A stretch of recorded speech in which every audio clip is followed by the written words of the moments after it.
everyone, this is Dr. Juliet. Welcome to today's A to Z Dog Healthcare.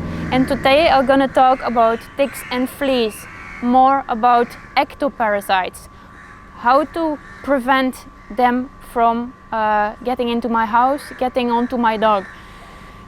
I have to say I've been living for nearly 3 years in India now, and we all know that India is not a clean country.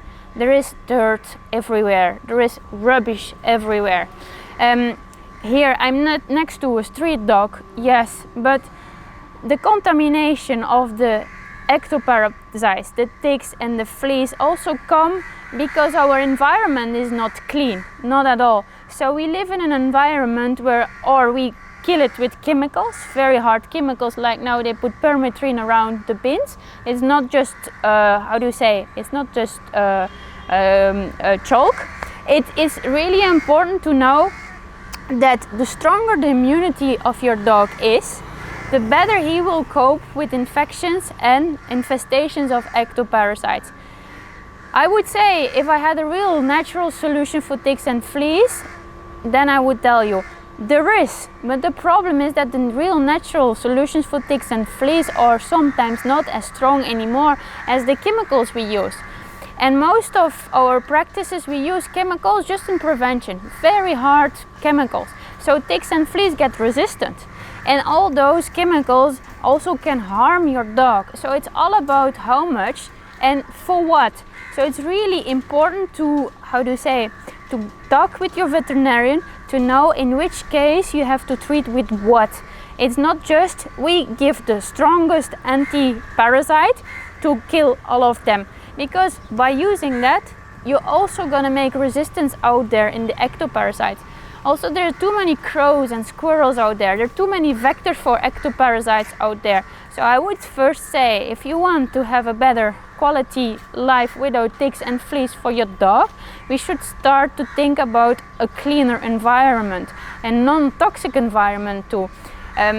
Chemical pest control kills them, but how can we prevent them from coming back? Well, let's just start with the beginning. Use less plastic. Put your things in the rubbish bin and just be responsible. Be a responsible citizen. It's not keeping your pet inside in the house that's gonna make that he doesn't have ticks and fleas, because it's not the best for your dog. He has to go out, he has to socialize. So let's work in group. Let's work together to do something about that. There are natural solutions, there are natural preventions, but it also comes from the inside. The stronger the immunity of your dog through his food, through less toxic shampoos on his outside fur, he will actually be more resistant and there will be less ticks and fleas coming on your dog. I have my own dogs, I have seen it. If they are on a good diet, if they're on a healthy diet full of vitamins and minerals, then it looks like the ticks and the fleas don't want them anymore, because